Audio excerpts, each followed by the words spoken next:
दिखाता हूँ, रुकिए जरा, रुकिए, रुकिएगा। आपको ना एक बुक दिखाता हूँ, अपनी बात नहीं करता। तो उन्होंने मिक्स ओपिनियन जो दिया ना, मैं आपको बता देता हूँ। अगर मैं ये कहूँ ना कि कोई भी फोर्स कन्वर्जन नहीं हुई, हाँ। क्योंकि याद रखें, गौर से सुनना आपने, हम्म। हम में और आप में या किसी दूसरे में फर्क पता है क्या होगा? वो फर्क ये होगा कि आप में से कोई शख्स भी अगर ये बात करता है, हाँ। वो मुझे नहीं पता आप लोग क्यों मुस्लिम रूलर्स को इस्लाम के साथ नस्ल करना शुरू कर देते हैं, ठीक है?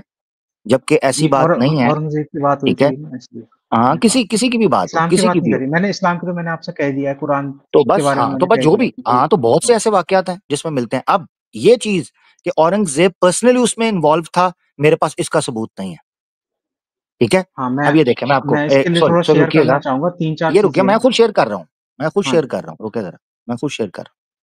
आपके साथ शेयर करता हूँ एक, क्योंकि कहीं आपको ये गुमान ना गुज़रे कि भई शायद हमारा स्टांस क्या है, क्योंकि आप पता है क्या अपनी तरफ से पेश करके समझना चाह रहे हो? आप ये समझना चाह रहे हो कि शायद मेरा स्टांस ये है, कोई एक बंदा भी फोर्स कन्वर्जन नहीं हुई, एक बंदे की भी इंडिया में।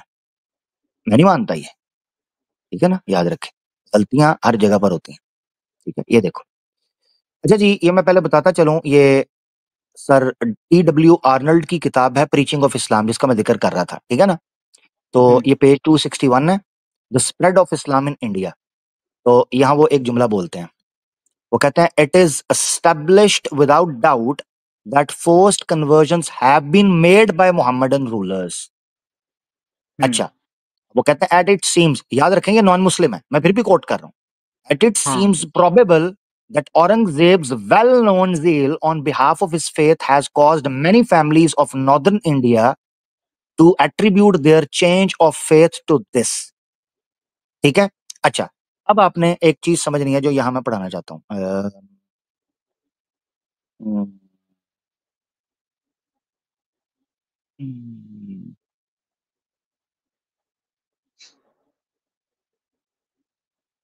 अच्छा जी, ये देखिए, "How little was affected towards the spread of Islam by violence on the part of Mohammedan rulers may be judged from the fact that even in the centers of Mohammedan power, Delhi or Agra, the Mohammedans in modern times in the former district hardly exceeded 1/10, and in the latter they did not form 1/4 of the population." अच्छा जी, यानी population base अगर देखा जाए तो यानी इसका खुलासा पता क्या है? वो क्या बताना चाह रहा है? वो कहता है आज के हिंदुस्तान में भी सनातनियों की मेजॉरिटी होना इस बात पर दलालत करता है कि फोर्स कन्वर्जन कितनी हुई होगी, ठीक है? क्योंकि आज भी मेजॉरिटी के अंदर आपको सनातनी दिखाई देते हैं। इससे पता चलता है कि ये वाकयात इक्का-दुक्का थे, सैकड़ों में थे, ना कि ये कि जनाब करोड़ों के अंदर लोगों को करना शुरू कर दिया था। अच्छा, मैं यहाँ 1 मिनट रुकिएगा, आपको एक चीज़ मैं दिखाना चाह रहा था। अगर इस पे कुछ अगर मैं बोलना चाहूँ तो? हाँ, 1 मिनट रुकिएगा ज़रा। हुँ। ऑफर्ड, ठीक है ना? ये बहुत ज़्यादा इंसेंटिव, ये सारा वो ओरिएंटलिस्ट ने उस बात को लिखा हुआ है, मगर यहाँ मैं जो चाहता हूँ, वो भी चीज़ आ जाए। हुँ, सॉरी, ये भी ज़रूरी है।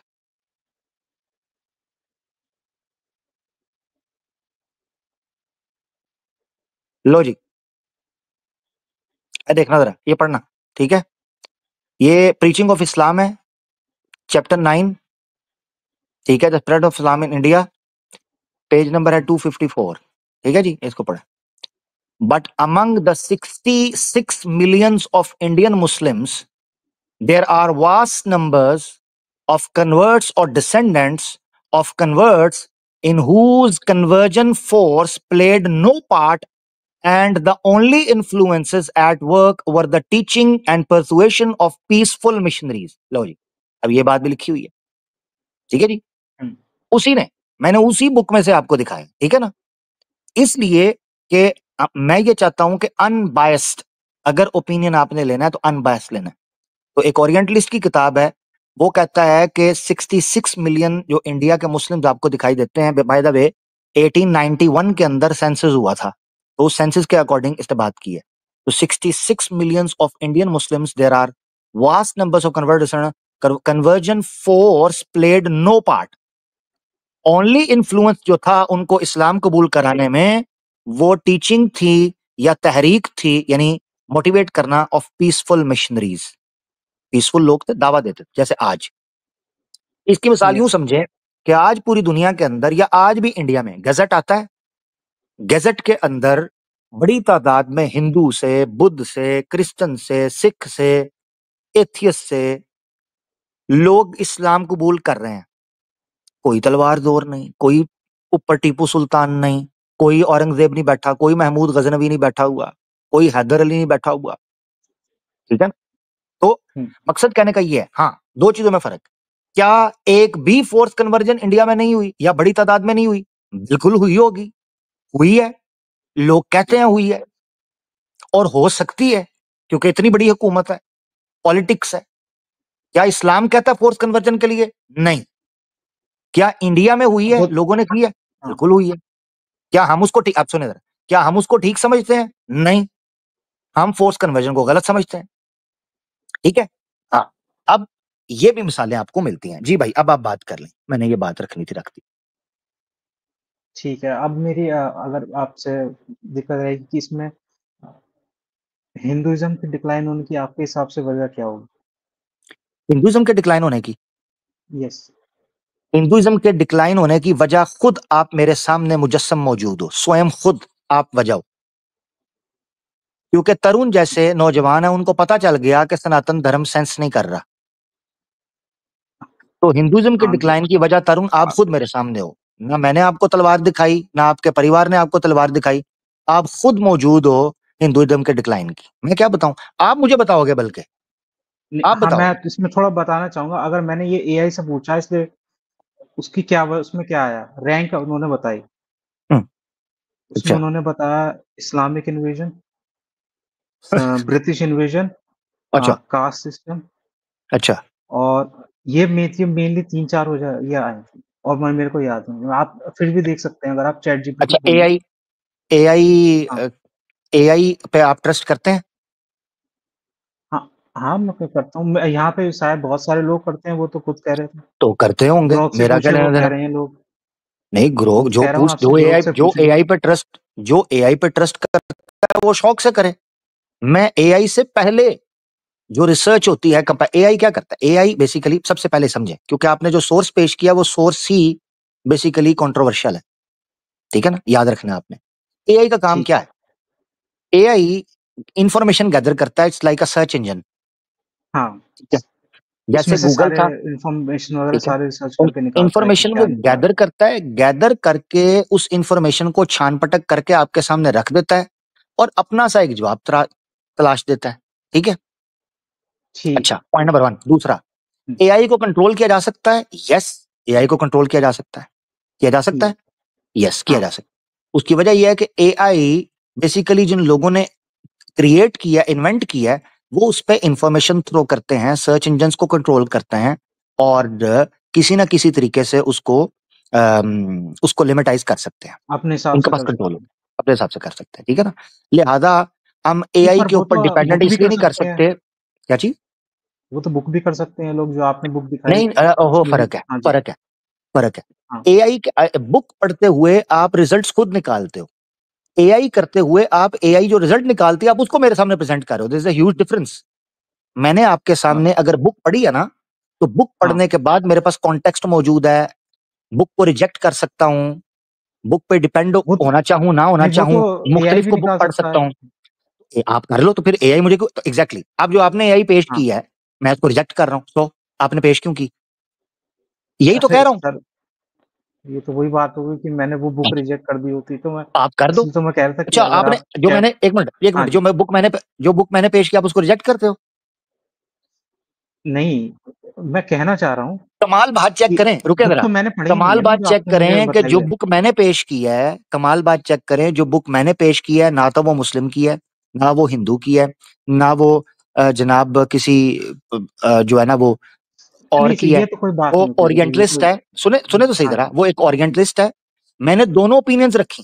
अच्छा, आप मेरे सामने ये चीज पेश कर रहे हो कि शायद मैं ये मान रहा हूं, बिल्कुल ये टाइम वैसे वेस्ट करना चाह रहे हैं, मुझे समझ लग गई है। मैं नहीं, नहीं, सिर्फ नहीं, ये नहीं, सिंपल मैं बात नहीं, बिल्कुल, सुन मैं सुन बस ये सुन दे। कहना चाह रहा हूँ कि चले, कोई रुक जाए, अपना आदमी ख्याल रखें बायस्ड हो तरुण सकता भाई। है, एआई नहीं हो सकता। एआई बाय, लो बहुत अच्छे, एआई किसने बनाया है? इंसानों ने ही बनाया, लेकिन वो तो एक चलता डाटा के बेस इंसान पे है। बायस्ड हो सकता वो है? ये नहीं देखता इंसान, कि कोई वो क्रिश्चियन। इंसान, चले अपना ख्याल रखें। बहुत पका हुआ है, पका हुआ है, बहुत पका हुआ है, किसी किनारे नहीं। दो चीजों में से एक चीज, ऐसे लग रहा है कज बहसी, पता है क्यों? क्या मैंने इनकार किया है कि किसी जगह पर फोर्स कन्वर्जन के वाक्य नहीं होंगे? नहीं किया। सो बहस किस चीज पे है? यही आप कह रहे हो, यही मैं कह रहा हूं। कज बहस, इसे कहते हैं कज बहसी। डिस्कशन हमेशा डिफरेंस ऑफ ओपिनियन पर होनी चाहिए। एग्रीड अपॉन चीजों पर बहस नहीं होती, वो टाइम से आए, वो टाइम वेस्ट होता है उससे। क्या मैंने कहा है कि नहीं हुई हुई? मैंने कहा है हुई हुई। अच्छा, मैंने क्या कहा वो ठीक हुई है? नहीं, मैंने कहा गलत है। मैं कह रहा हूं गलत हुई है, अगर कहीं हुई है। इस्लाम बिल्कुल अलाउ नहीं करता, सिंपल। ठीक है, तो तरुण भाई अब रेस्ट कर लो आप, टाइम नहीं वेस्ट करना हमने, प्लीज, आपकी बड़ी मेहरबानी। जो बात आपकी और मेरी एग्रीड अपॉन है, उसके ऊपर बक बक बक बक बक बक यब यब बक बकैया, वो करने का फायदा नहीं है, क्योंकि आप भी वही चीज कह रहे हो, मैं भी वही कह रहा हूं। ठीक, मैंने जो सोर्स पेश किया प्रीचिंग ऑफ इस्लाम, ये अल्हम्दुलिल्लाह एक मुसलमान का ही खासा हो सकता है, कि मैंने आपको खुद वहां से पढ़ना है जहां वो कह रहे हैं कि फोर्स कन्वर्जन का इनकार नहीं हो सकता, हालांकि वो नॉन मुस्लिम सोर्स है। तो मैंने बायस ओपिनियन नहीं रखा, मैंने ये कहा है कि आज भी इस्लाम कबूल लोगों का करना और हिंदू धर्म को छोड़ना इस बात का प्रमाण है कि हिंदू धर्म उस वक्त भी लोगों ने छोड़ा था। ठीक है ना? आजकल की जनरेशन का ये मसला बन गया है कि एआई आने के बाद, अच्छा मैं आपको सही बताऊं, आपने एक कैटेगरी देखी होगी, एक कैटेगरी किसी जमाने में विकिपीडिया के ऊपर डिपेंडेंट हुआ करती थी। आज भी कुछ लोग विकिपीडिया दिखा रहे होते हैं, "ओ जी विकिपीडिया", लोग कह रहे विकिपीडिया बला आ गई है, बला। हम्म, और आज एआई ने स्यापा पा दी था जी, ओ एआई आ गई, एआई ने मुझे बता दिया। एआई आपको सरफेस पर रखती है, एआई सहूलत है, आपको एक बर्ड व्यू मिलता है, एक ब्रीफिंग मिलती है, दैट्स इट। आप उस सरफेस से नीचे नहीं जा सकते। ठीक है, अगर एआई पे डिपेंडेंट होने लगे तो फिर हो गया काम आपका। तो इसमें कोई शक नहीं है, एआई एक सहूलत है, फैसिलिटी है, उसको इस्तेमाल किया जा सकता है, मगर कंक्रीट कंक्लूजन्स निकालना, उससे अकायद ड्रॉ कर लेना कि भाई मैं, एआई ने जो कह दिया मैं वो मानूंगा, तो फिर आप पर फंसा ही जा सकता है, और कुछ भी नहीं है, ये चीज है। ठीक है ना? अच्छा आगे बढ़ते हैं, खैर काफी टाइम इनको दे दिया, और टाइम मैं वेस्ट नहीं करना चाह रहा था। मैंने पहले भी कोशिश की, फिर मुझे लगा कि अच्छे भाई हैं, मौका देते हैं, मगर जिसे कहते हैं ना, वाकई बंदा टाइम नहीं पास करने आता, टाइम पास। तो टाइम, मुसलमान स्टेज छोड़ दे प्लीज भाई, कोई भी मुसलमान अगर आएगा वो बैन हो जाएगा, ये याद रखिएगा। ठीक है, मुसलमान कोई भी होगा बैन हो जाएगा, तो फिर बाद में आपने मुझसे गिला नहीं करना। विष्णु साहब हमारे साथ आए हैं, जी विष्णु भाई। नमस्कार जी, बहुत अच्छा लगा, आज का विषय बड़ा आदाब, आपने संवेदनशील उठाया। जी जी जी, अ, जनाब, वेलकम। चार चार की 134 कहती है आप सच बोलेंगे। अच्छा, 4 की 134 कहती है आप सच बोलेंगे? जी। हाँ, ऋग्वेद, दो बातों ऋग्वेद भी, दो बातों की तरफ। ऋग्वेद भी कहती है कि आपका मन, आपकी वाणी और आपका कर्म एक होना चाहिए, वरना आप महापापी होंगे, बिल्कुल, असुरी। बिल्कुल सही, बिल्कुल। मैं टाइम वेस्ट न करते हुए मैं कुछ रेफरेंसेज आपके सामने रख रहा हूँ और मैं चाहता हूँ कि उसके संदर्भ में बात हो। बड़ी प्यारी बात आपने की और मैं आपकी साफ गोई का तहे दिल से शुक्रगुजार हूँ कि आपने बड़ी ईमानदारी के साथ ये बात स्वीकार की कि कुछ लोग होंगे जो फोर्स्डली कन्वर्ज हुए होंगे। डेफिनेटली ऐसा हुआ है। लेकिन मैं एक चीज आपके बारे में जानना चाह रहा हूँ आपसे। 9 की 5 और 9 की 29, ये 2 वर्सेज मुझे इस तरह की मिली हैं जो हिंदुओं से जजिया वसूलने के बारे में बात कर रही हैं। अच्छा, स्पेसिफिक क्वेश्चन है और एक ही क्वेश्चन मैं पूछूंगा आपसे। नौ जियाउद्दीन की बर्नी की 9 की 9 की 5, 9 की 29। 1 मिनट, 9 की 5 पहले खोलते हैं, इसको पहले देख, मैं स्क्रीन शेयर कर रहा हूँ, रुके जरा। 9 की 5 देख लेते हैं हिंदुओं 9 से। की 29। अच्छा ठीक है, हिंदुओं से, पॉइंट टू बी नोटेड, ठीक है ना। अच्छा, और अच्छा, मैं एक एक मिनट एक स्क्रीन मिनट शेयर जरा, करूंगा। भाई एक मिनट जरा, साथ चलते हैं। पहले 9, अब बिल्कुल तसल्ली से 9 की 5 जी खोली है, ये कहाँ कह रही है हिंदुओं से जिजिया लेना है। सर, इसके बारे में आप एक्सप्लेन करें, मुझे इसके बारे में थोड़ा सा डाउट है, इसलिए मैंने उस पर क्वेश्चन करना है और अच्छा, इसको यानी मैं आप कोरिलेट ये कर रहा हूँ। ये ठीक है, सुन लें एक मिनट जरा, पूरी। एक मिनट, यानी आप ये कह रहे हैं, आपने समझाना है, यानी पहले मैं ये कहूं कि ये आयत हिंदुओं से जजिया लेने का कहती है, उसके बाद मैं ही इसको एक्सप्लेन करूं, ये करूं, है ना।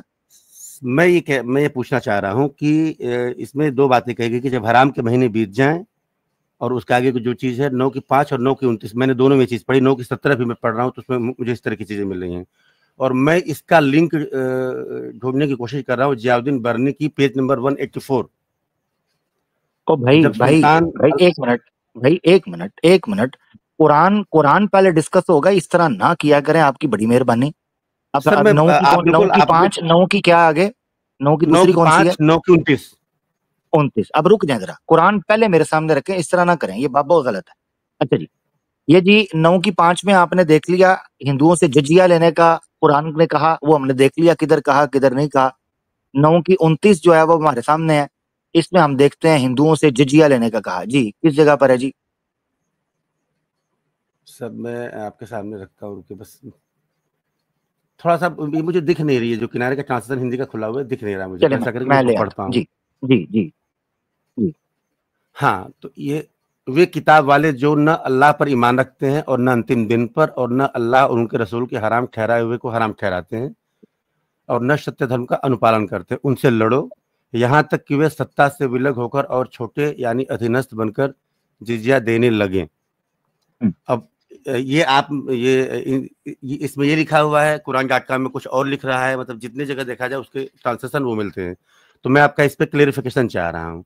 पॉइंट नंबर अच्छा 1 मेरा इस क्वेश्चन हाँ समझ लें। ठीक, ये चीज पॉइंट नंबर आप 1 आप पे रुके, आप पॉइंट नंबर 1 पे रुके जी। ठीक है, प्लीज। अच्छा, इसमें कौन सा टुकड़ा है जो कह रहा है हिंदुओं से जिजिया लेना है।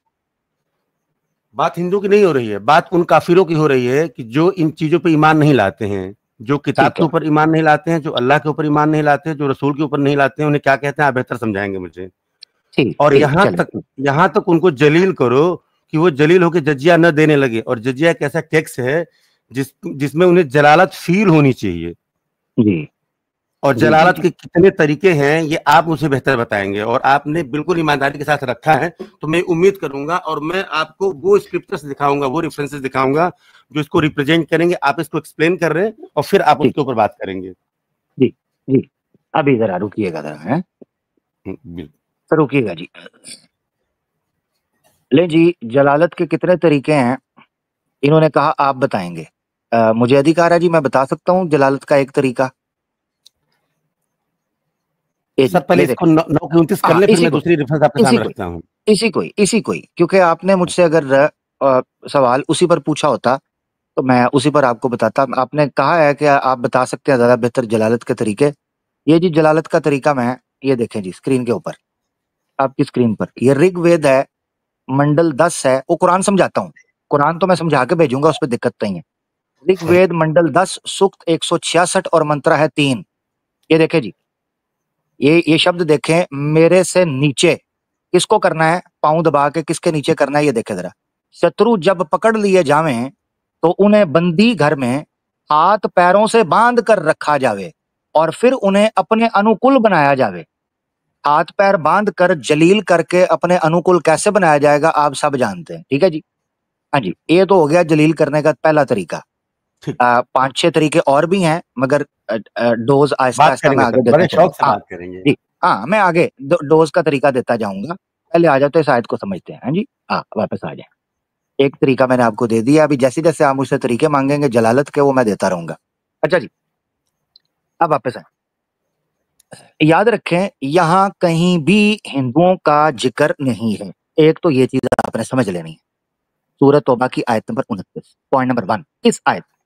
नंबर 2, सूरह तौबा का ओवरव्यू, उसका बैकग्राउंड, युद्ध समय पर दिए जाने वाले नियम हैं, ठीक है, ये याद रखना है। अच्छा, दूसरी चीज होगी। तीसरी चीज, जिजिये को पहले पूरे इंट्रो के अंदर मैं एक्सप्लेन कर चुका हूं।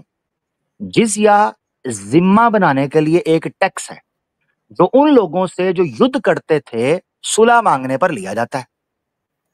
सिंपल। आपको इसमें आपत्ति क्या है? मिसाल के तौर पर 2 फौजें आमने सामने हैं, एक फौज ने दूसरी फौज से विजय प्राप्त कर लिया है, उसके बाद उनके पास 3 ऑप्शन है, या इनको सबको मर्डर कर दें, या इन सबको बाय फोर्स इस्लाम कबूल करवाएं, या कोई रुखसत निकाल कर उनको कहें तुम अपने धर्म को फॉलो करो, मगर आज के बाद हमारे सामने आपने खड़े नहीं होना। सिंपल। ये 3 चीजें हैं। अब आ जाते हैं जिजिया, ये जो बेस हो गई, किसी भी जंग में ये 3 चीजें निकल सकती हैं। अगर आप कहते हो नहीं, मैं एक और जलील करने का तरीका आपको दिखाऊंगा वेद प्रार्थनाओं से। मेरे पास वेद की एक प्रार्थना पड़ी है, उसमें क्या प्रार्थना करने सिखाई गई है और किस तरह जलील किया गया है, मैं भी आपको दिखाऊंगा। मगर जब जब आप मुझे कहेंगे आमिर अक साहब जलील करने का एक तरीका दिखाएं, आप ज्यादा बेहतर जानते हैं, तो फिर मैं आपको एक और तरीका बताऊंगा। अब आ जाता है वापस यहां इस जुमले पे, जिसको हिंदी में भी मैं समझाऊंगा। ये जो जुमला है, मिनल लजीना उतुल किताब, हिंदी में इसकी ट्रांसलेशन है ये वाले, वह किताब वाले, ये वह किताब वाले, याद रखना चाहिए। वे किताब वाले, हाँ, वे किताब वाले जो, या वो भी कह सकते हैं, वो भी हिंदी में हमारे वो वाले, अच्छा हम हिंदी में नहीं बोलते वो वाले, मगर ये हाँ वे लिखा हुआ है। अगर आप इसको स्पेसिफिकली स्टिक करें तो ये तो वे लिखा हुआ है, आप सही कह रहे हो। अच्छा, वापस आते हैं, क्योंकि वो और वे से अंतर नहीं पड़ता, सेम रहता है। तो ये जो ये लिखा है ना वे किताब वाले, ये बेसिकली यहूदो नसारा के कॉन्टेक्स्ट में बात हो रही है, जो पीपल ऑफ बुक थे, ठीक है। मिसाल के तौर पर कॉन्टेक्स्ट बताता है ये, वकालतिल यहूद यहूदी, वकालतिन नसारा मसीही। तो ये जो पीछे थे ना ऊतुल किताब, ये अपनी फंडामेंटल के अंदर जो ये जो हुक्म जिजिये का उतरा था, ये basically people of the book जो थे, यानी अहले किताब जो थे, क्रिश्चियंस या यहूदी, उनके लिए। अब सवाल ये उठता है कि ये हुक्म पहली फुर्सत के अंदर उतरा क्यों? उसके पीछे वजह है बनु कुरैजा का वाक्या, वो खैबर का वाक्या। हुआ क्या था, मदीना में नबी पाक सल्लल्लाहु अलैहि वसल्लम जब माइग्रेट करके आए थे, तो मदीना के अंदर ये बेस रखी गई थी कि सब लोग जो हैं वो इस शहर की रक्षा के लिए एक समान खड़े होंगे। कोई एक दूसरे के राज फाश नहीं करेगा, कोई एक दूसरे को उसके खिलाफ कॉन्स्पायर नहीं करेगा, एक दूसरे के खिलाफ जंग नहीं लड़ेगा। अगर मदीना पर कोई हमला कर देगा तो सब मिलकर उसकी रक्षा करेंगे। हुआ ये कि यहूदियों में से एक कबीला जिसका नाम है बनु नुज़ैर, उसने गज़वा बनी मुस्तालक के मौका के ऊपर मुशरिकीन मक्का के कबीलों को तलवारें बेचना शुरू कर दी। आपको याद होगा काब बिन अशरफ नामी एक बंदा मालदार आदमी था, जिसका बैकग्राउंड यहूदी था। ये आदमी भी मुशरिकीन मक्का के साथ मिलकर बिजनेस डील कर रहा था, असला बेचता था। इसके कत्ल या असैसिनेशन का वाकया आप पढ़ेंगे, आपको सारा पता चल जाएगा। ये इतनी डिटेल मैं इसलिए दे रहा हूं ताकि आपको पता चले कि जब उन्होंने ये कॉन्ट्रैक्ट तोड़ा और पीठ पीछे खंजर मारा, उसका नतीजा निकलना था फेस टू फेस मैदान जंग के अंदर। लिहाजा जब गज़वा अहज़ाब हुई, जिसको गज़वा खंदक भी कहते हैं, कि मुशरिकीन मक्का के तमाम कबीले इकट्ठे होकर मदीना के इर्द गिर्द उन्होंने सीज डाल दी, यानी उसको रोक रखा, रुकावट डाल दी। तो उस वक्त हजरत सुलेमान फारसी रज़ी अल्लाह तआला अन्हु के मशवरे के ऊपर खंदक खोदी गई, जो पर्शियन वॉर स्ट्रेटजी थी।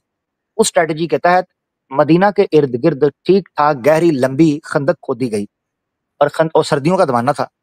खंदक खोदने के बाद मुशरिकीन मक्का जब थक हार कर वापस चले गए मदीना की सीज तोड़कर, क्योंकि सर्दी थी, उखड़ गए, खाना नहीं था, ऊपर से बारिश शुरू हो गई, तो ठीक ठाक उनकी भगदड़ मची, फौज वापस चली गई, जंग ना लड़ सके। तो अल्लाह के रसूल सल्लल्लाहु अलैहि वसल्लम ने समझ पड़ गई कि अगर हमने मदीना को सिक्योर करना है तो सबसे पहले अंदर के जो दुश्मन हैं उनको पहले सेट करना होगा।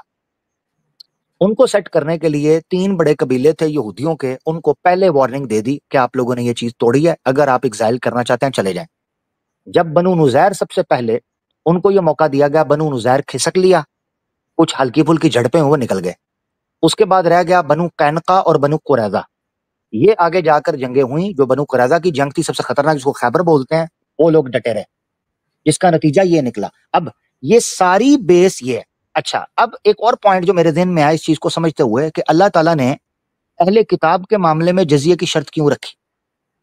उसकी 2 रीजंस हो सकती हैं। नंबर 1, यहूदो नसारा जो हैं, ये मदीना के अंदर इकोनॉमी के अंदर बहुत बड़े पैमाने पर यानी स्ट्रांग थे, फाइनेंशियली स्ट्रांग थे।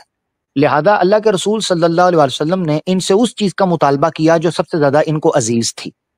क्यों? वाहुम सागिरून, इनकी अकड़ तोड़ने के लिए।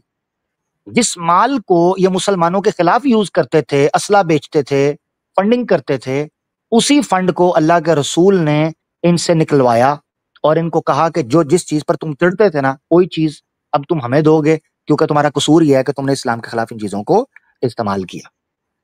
माजरत चाहता हूं, तफसील लंबी थी, मगर ये सारा बैकग्राउंड जरूरी था। अच्छा, विष्णु भाई, एक और जलील करने का तरीका दिखा दूं? सर रुक जाए सर, मुझे भी मौका दें।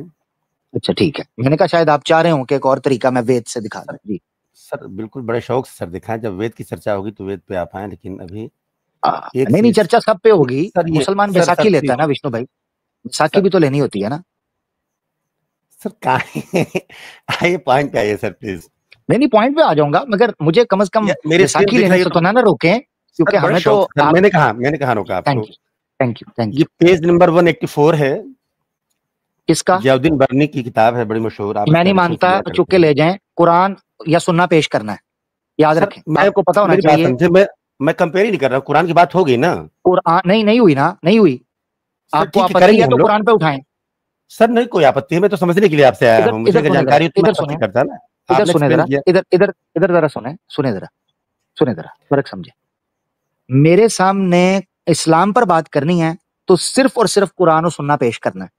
ठीक है सर, बात होगी उसके ऊपर। आपका ओपिनियन आ गया 5-29 के बारे में। मेरा ओपिनियन नहीं आ गया, मेरा ओपिनियन नहीं, फर्क समझे।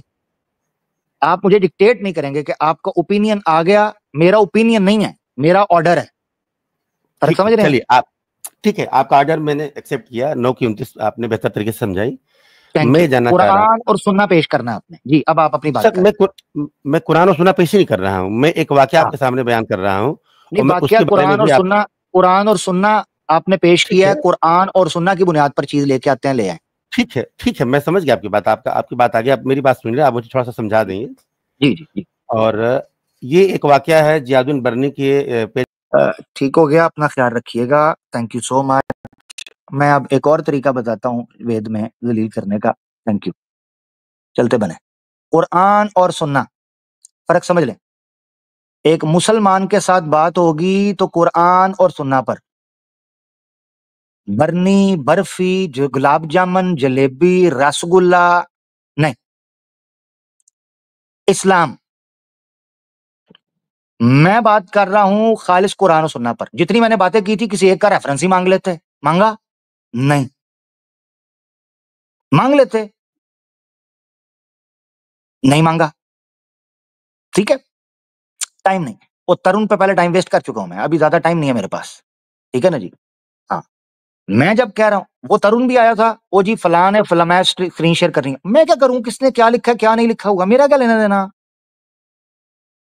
मोटी बात है, समझ। अच्छा, मिसाल के तौर पर मैं सनातन धर्म के ऊपर, इसीलिए मैं आपको पहले कहता हूं, याद है आपको, हम निकाल लेंगे फिर सनातनी आचार्यों की और स्वामियों की बातें। मानोगे उनको? नहीं जी, मैं नहीं मानता। मैं निकालूं स्वामी दयानंद सरस्वती ने क्या लिखा हुआ है, ए जी मैं आर्य समाज से नहीं हूं, मैं नहीं मानता। So what? मानो फिर। नहीं मानोगे, नहीं मानोगे आप। बहरहाल, एक वेद प्रार्थना तो बनती है जलालत करने के हवाले से। लो जी, आपको जलालत के हवाले से दिखाते हैं।